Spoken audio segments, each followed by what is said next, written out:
정말입니다. 전화해 보십시오. 근데 우리 어머니들은 죄송합니다. 모성을 폄하하는 게 아닙니다. 우리 어머니들은 무슨 그 깊은 원한이 있는지 자식들에게 모든 청춘 젊음 다 바쳐요. 좀 돌아버리겠어요. 그래서 나중에 남는 건 뭡니까? 깊은 회한들이죠. 내가 너를 위해서 바친 게 얼만데? 그럼 뭐 나중에 그 상환 받으려고 그렇게 했나요? 그러니까 자신에 대한 배려나 자기를 위한 것에 대해서 쏟을 에너지들을 다 아이들한테 투하해 놓고서 나중에 그 텅 빈 그 공허들을 견디지 못해요. 맞습니다. 그래서 뭐 이 아줌마들이 훌륭하다 위대하다 이런 말 많이 하죠. 그런 말 섞지 마십시오. 자신을 배려할 줄 아는 사람은 가장 훌륭한 자기를 배려. 저는 그렇게 생각합니다. 네. 그 자기를 배려하는 핵심 것 중에 하나가 문의를 발견하는 길이고 거기에서 찾아가는 게 인문적 교양입니다. 그래서 인문적 교양 써하려면 어떻게 해야 되는데 잘 모르죠. 물론 고전을 얘기한다 그러죠. 고전의 정의 중에 가장 설득적인 게 뭐냐면은 누구나 알지만 아무나 안 읽는 책. 맞잖아요. 춘향도 홍길도 다 알죠. 다 알면서 여기 딱 증명이 되잖아요. 여기서 그렇죠? 아무도 안 읽었잖아요. 그러니까 괴테, 파우스트 다 알죠? 아무도 안 읽었죠? 정말로.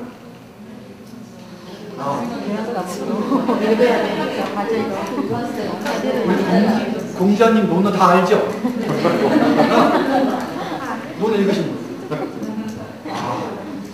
그 정의가 정확하죠? 누구나 알지만 아무도 안 알아요.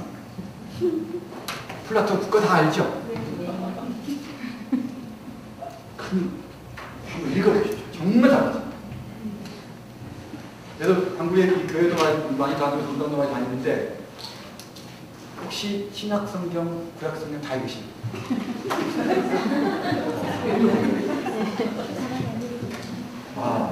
이것도 얘기해요.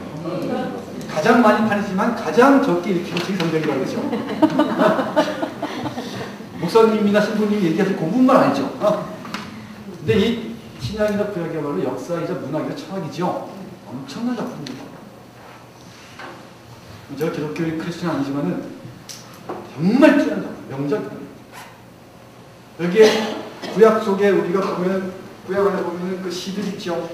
잠언들 있죠. 아가들, 애가들 있죠. 슬픔의 노래들과 우아한 노래들 있죠. 신약 가면은 우리 바울의 쓴 편지들 있죠. 명문장들이죠.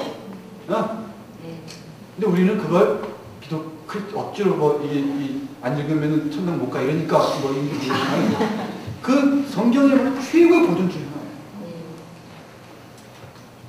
그렇게 읽으셔요.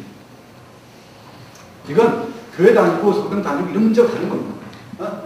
내 안에 있는 수많은 언어들을 찾기 위해서라도 우리는 거기 기대야 됩니다. 성경이 잘 팔리네요.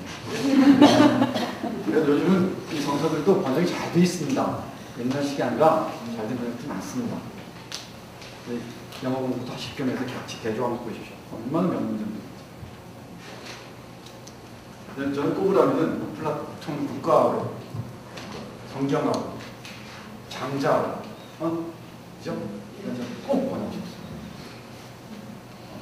이건 정말 그런 책들이 얼마나 많긴 한데 유명한 것들을 관심을 기울여보시고 그래서 누구나 알면서도 누구나 읽는 책 이게 고전이 되죠. 고전은 이 시간을 오랜 시간을 견뎌온 텍스트입니다. 모든 시간들, 시험들 이렇게 갖춘 고전입니다. 그리고 많은 질문과 대답들을 동시에 담고 있죠. 만약에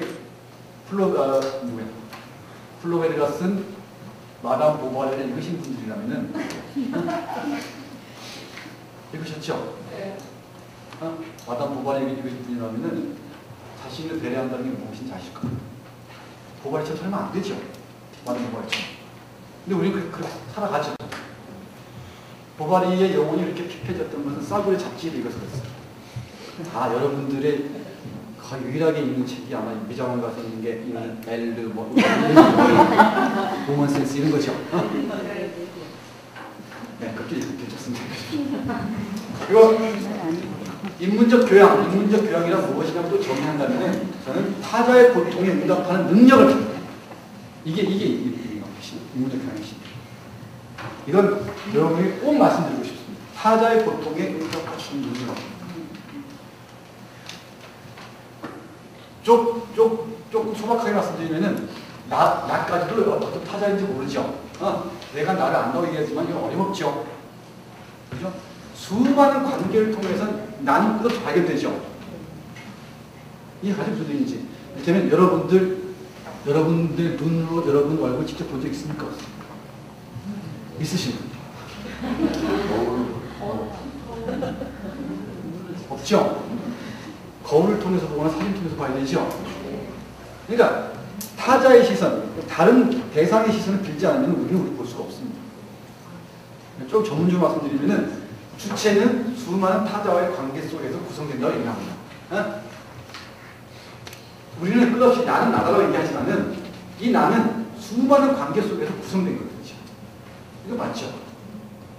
이거 뭐 인류학을 예를 들든 마찬가지인데 나는 어머니 아들이자 어머니 아버지 아들이자 누구 형제이자 뭐 누구 조카이자 이런 식으로 내가 규정이 되죠. 그렇죠?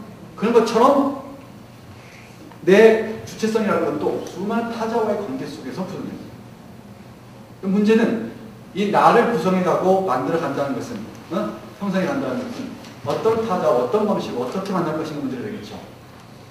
그 중에 하나 가장 중요한 게 타자의 고통에 응답합니다. 어떻게 응답할 것인가. 이게 윤리적인 문제죠. 이때 타자란 사람일 수도 있고, 죽은 사람일 수도 있고, 동물일 수도 있고, 나무 한 그루일 수도 있습니다. 물일 수도 있고.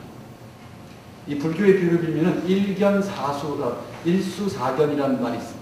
물 하나를 보고서도 보는 사람마다 다 다르다는 얘기죠.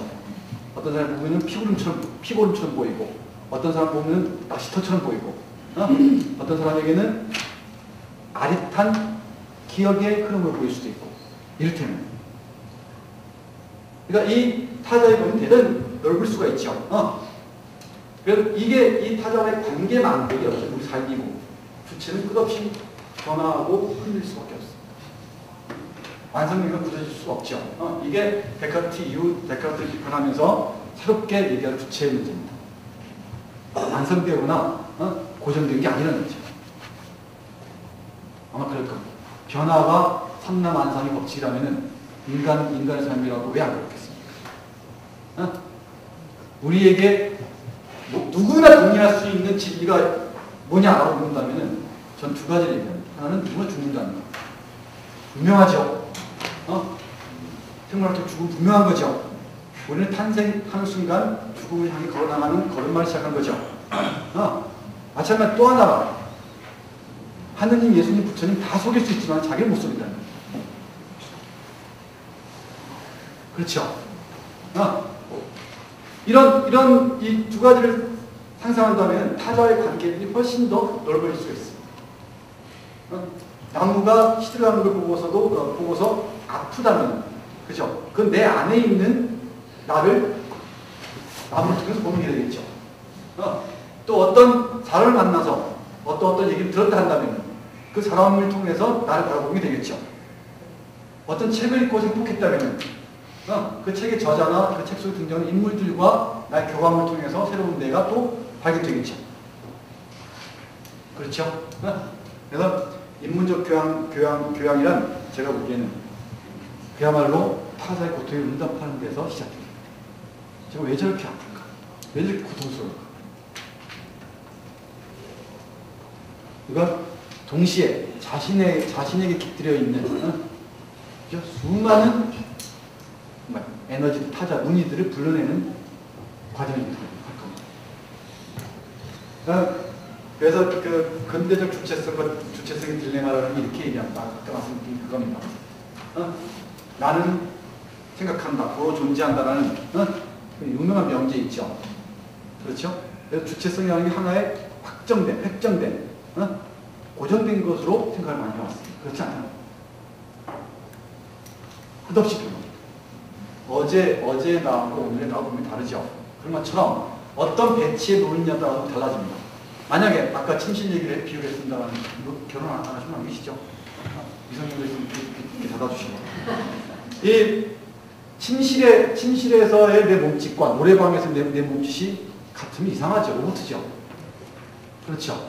또 침실과 노래방과 이 강단에서 내 모습은 분명히 또 달라지죠.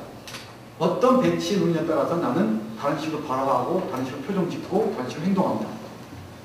그렇죠. 그러니까 우리가 어떤 사람과 만나냐, 네가 어떤 책을 읽었는지 말해다오. 그럼 네가 누구인지 난 말해줄 것이다. 유명한 얘기가 있죠. 네가 어떤 사람을 만났는지 나에게 얘기해달라. 그러면 네가 어떤 사람인지 나는 설명해 줄 것이다. 그리고 원래 나온 말은 네가 각자한 말입니다. 네가 무엇을 먹는지 말해다오. 네가 어떤 인간인지 내가 말해주겠다. 프랑스 아주 유명한 미각 전문가가 한 말입니다. 이 딜레마라는 게 그런 겁니다. 그래서 제 생각에는 주체와 타자의 관계를 재설정하는 게 우리가 문의를 발견해 가는 과정에서 중요한 숙제가 아닌가 싶습니다. 분리되어 있는 것도 아니고 또 주체와 타자가 곧 동일화된 것도 아닙니다. 이해가죠? 그러니까 주체와 타자가 동떨어지는 것도 아니고 또 하나의 주체가 타자를 포섭하는 것도 아닙니다. 늘 긴장, 관계성이 있는 거예요. 어쩌면 우리의 삶은 나와 다른 사람 사이 그 어느 얼음에 있는 건지도 모릅니다.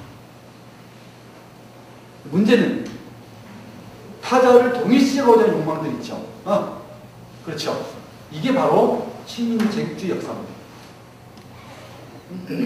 모든 타자들을 자기식으로 길들이려고 하는 것들 있죠. 이게 제국주의적 발상입니다. 이 친민지와의 과정입니다. 문명화한다, 계몽한다는 이름으로 자기가 비슷한 식으로 만들어버리죠. 우리가 여러분들이 이렇게 옷 입은 지가 길게 잡아 몇 년도 안 됐습니다.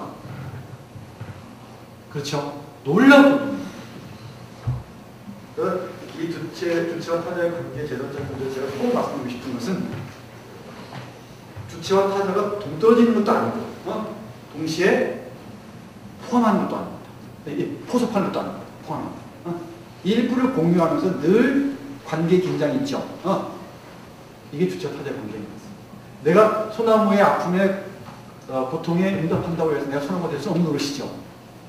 그렇죠. 근데 그 소나무의 그 비틀린 모습들, 그 솔리폭파리의 그 찌든 모습들 보면서 나를 들여다본다고 할 때 소나무와 나의 관계가 일정 부분 공유한 부분이 있죠. 그렇죠? 그래서 이 관계 문제, 관계성의 문제에 주목해야 되겠습니다.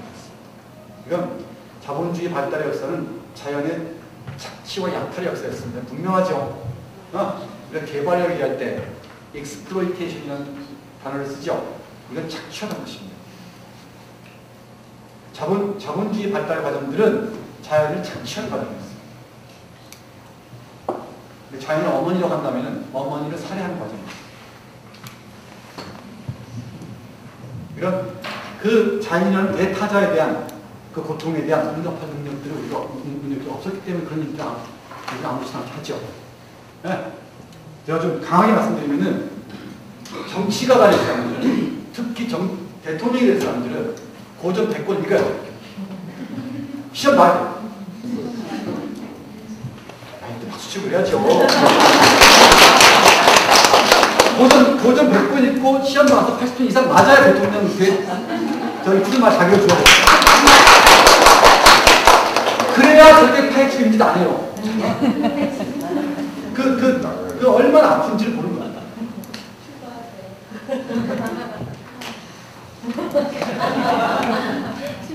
네? 농담사 분위기 많이 합니다. 정말. 수많은 이런 역사들이나 철학이나 문학 작품들을 깊이 고민하는 사람 전혀 못합니다.